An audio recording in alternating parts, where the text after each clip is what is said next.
everything else. Eazy's lawsuit contended that there was money laundering, extortion, threats, and violent intimidation. Not only was it charged against Suge and Death Row for stealing what was their top producer, Dr. Dre, it was charged against Sony Music. From day one, this label was born amidst a controversy that involved violence.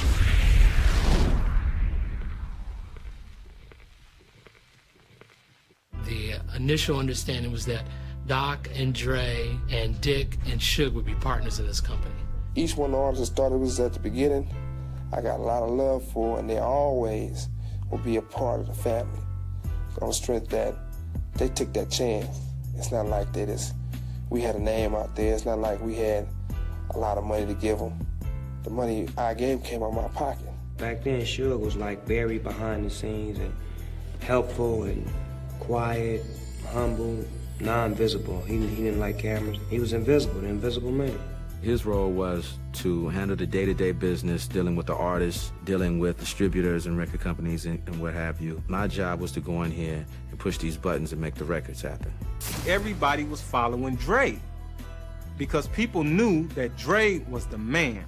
Like everything that he touched was like, you know, gold or platinum or better. That's who everyone wanted to work with him. He was actually the most bankable person at that time, pretty much in the industry, from the R&B rap standpoint.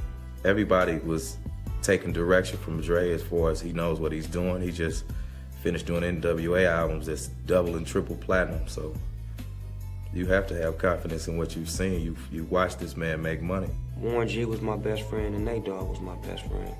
So we formulated 213 and Warren G was the DJ, I was a rapper, Nate Dogg would sing the hooks. We didn't have drum machines back then. All we had was records and turntables and a microphone. When Warren G called me on the three-way, was like, Snoop, I got Dre on the phone, cuz he liked the tape. He wanna work with us, cuz he wanna work with us. The nigga, stop lying. And he said, hello? I said, who this? He said, it's Dre. He said, man, that shit was dope, man. I wanna get with you. Come to the studio Monday. At that time, it was a dream just to be in the same room with Dr. Dre, you know? Dr. Dre wants us to come to the studio where he is. I'd have jogged up there if I didn't have a car. I wanted to appreciate the game and accept everything that was offered to me and learn and just be a student at the time.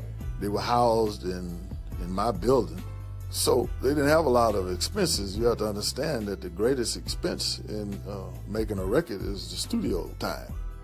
I didn't have a lot of knowledge about the rap or hip-hop scenario, so I kind of let them do their own thing. Some nights we used to stay up there all night and leave to like 5, 6 in the morning. I mean, it had a special vibe up there. You just wanted to be there. Even if you wasn't working on the song, you just wanted to be there because it had that atmosphere. It just was the spot to be at. It was right in the middle of Hollywood, and, you know, it was just a place to be for us. And we was young, and we never really had been out of the neighborhood, and, you know, we was getting a chance to see it all in bright lights. And this was the same studio that Shalimar, Lakeside, The Whispers, Babyface, The Deal, all of them recorded all their albums in the same studios.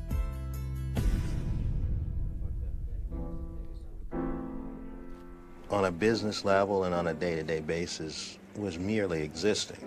It seemed like they were trying to find somebody to put some money into it or somebody to help them out. Money was hard to come by back then because it wasn't no structure, it was no label. And Suge Knight did all he could do at the time as far as, you know, go in his pocket, his bank account to get us money. Dre didn't really have no money. He was leaving NWA.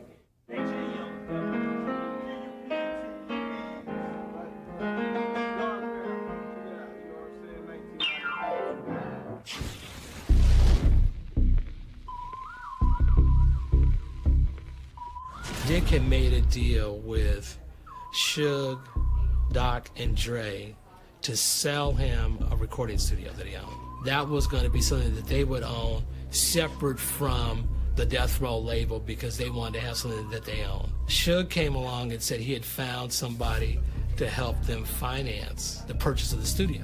It's always been a subject of speculation where they got their original funding, and the FBI's continuing to look into this. There are so many things you hear about this situation. I tell you this, Mike Harris was firmly planted in the middle of it. Well, on the news, they used to call Mike the Godfather. Tonight, the story of a man who tried to murder his best friend. At the same time, he was attempting to win his way into Beverly Hills acceptance. This is Michael Harris, a man drug agents describe as a major cocaine trafficker. At the young age of 26, he had already made millions of dollars. These are his roots, the streets of South Central Los Angeles, where he started pushing dope on street corners and hung with a blood street gang called the Bounty Hunters. In the drug world, he is known as Harry-O. Mike Harris was a known entity in our community. You know, he was this guy bigger than life because Mike Harris was in jail doing things. Prior to his incarceration, he was very visible. He had started doing numerous things in the community. Harris built an organization that distributed cocaine in California, Arizona, Iowa, Texas, Indiana, Missouri, Louisiana, Florida, and New York. Investigators say major Colombian drug kingpins like Mario Villabona were obliged to deal directly with Harris. But like a mob godfather, Harris sought to legitimize his illicit fortune and gain Beverly Hills respectability. I was not a drug dealer. I was a person who decided to sell drugs. But I also, at another point, decided that I didn't want to do that anymore. So I took those proceeds and invested in various real estate and businesses that turned out to be quite profitable. Mike